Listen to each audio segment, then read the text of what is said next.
Naša zemlja je izradila katastar rudarskog otpada, označivši 250 lokacija sa otpadom iz napuštenih rudnika. Izrada je koštala 2,1 milion evra, a 90% sredstava je obezbedila Evropska unija. Ružica Vranjković će nam reći zašto je katastar rudarskog otpada važan za zemlju. Možemo slobodno reći da je urađen veliki posao koji je trajao 3 godine. Važno je da smo dobili katastar rudarskog otpada jer on mora biti pod kontrolom kako bi se sa njim adekvatno upravljalo, a deponije po potrebi sanirale. Sa nama je Tanja Stojanović iz Ministarstva rudarstva i energetike. Dobro jutro. Evo, čuli smo, evidentirano je 250 lokacija. Gde su one i šta je zapravo nađeno? Pa, u prvoj fazi ovog trogodišnjeg projekta koje sprovodi Ministarstvo rudarstva i energetike, a čija će završna konferencija biti održana upravo sutra, najpre su stručni timovi obišli na terenu svih tih 250 lokacija i o tome sačinili odgovarajuće izveštaje. Potom, po odgovarajućoj metodologiji je odabrano 41 lokacija za koju su urađene dalje detaljnije analize i ispitivanja kao što su hemijske analize, mineraloške, geomehanička ispitivanja, dakle ispitivanje površinskih i podzemnih voda i tako dalje, i svi ti podaci su sistematizovani. Tih 41 lokacija sadrži zapravo 80% ukupnog rudarskog otpada i smeštena je u okviru 21 opštine, na teritoriji 21 opštine u celoj Srbiji.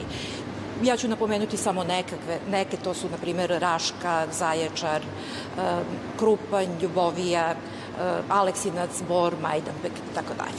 A šta je to? Jesu to zapuštene jame ili su to neke deponije? Šta ste tamo na terenu našli? To su ostaci iz eksploatacione industrije, jalovišta, iz kamenolome i sve moguće vrste. Sve što je ostalo od rudnika. Dobro, šta taj katastar sadrži i gde se on može naći? Katastar će biti dostupan na web sajtu Ministarstva rudarstva i energetike u elektronskom obliku i on se radi u takozvanom knjižnom obliku takođe.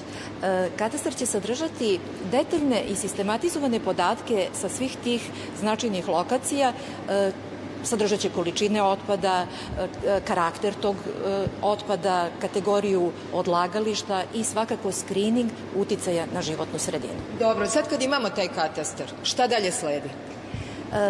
Projektom je zamišljeno pre svega da se u cilju sprečavanja akcidenata u okolini rudarskog otpada, u cilju sprečavanja potencijalno štetnog uticaja na životnu sredinu, jer rudarski otpad može imati ili nemati štetan uticaj na životnu sredinu, dakle da se obezbedi ta sigurnost. U svakom slučaju to će biti odlična polazna dokumentaciona osnova za dalje analize za Ministarstvo rudarstva i energetike koje će razmatrati mogućnosti postupaka sanacije, rekultivacije, remedijacije. Dobro, ovo su neaktivni rudnici. Šta je sa aktivnim rudnicima? U daljoj fazi može ta baza da primi i sve podatke o aktivnim rudnicima, tako da će to biti, recimo, jedna značajna osnova dokumentaciona o ukupno 250 plus još nekih 250, dakle do 500 lokacija. Dobro, u ovom poslu nam je pomogla Evropska unija. Na kraju samo da kažemo, rade se i drugi projekti. U oblasti životne sredine, naravno, tu su za Ministarstvo rudarstva i energetike vrlo značajni projekti koji su u toku i završavaju se uskoro u okviru IPA decentralizovanog i indirektnog upravljanja.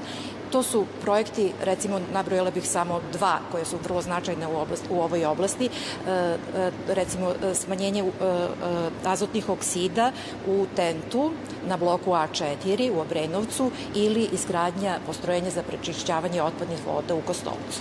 Hvala vam na razgovoru. Evo, još samo da kažemo da je, zahvaljujući ovom katastru, evidentirano 24 miliona kubnih metara, znači, rudarskog otpada u Srbiji. Znači, veliki ekološki značaj za našu zemlju, da znamo bar gde ima i da može da sledi sada sanacija, kako kažem, po potrebi. Pratimo, naravno, i dalje ovaj posao. Katastar rudarskog otpada, naravno, još jedan način da se zaštiti životna sredina. Ružice, hvala tebi i tvojoj sagovornici.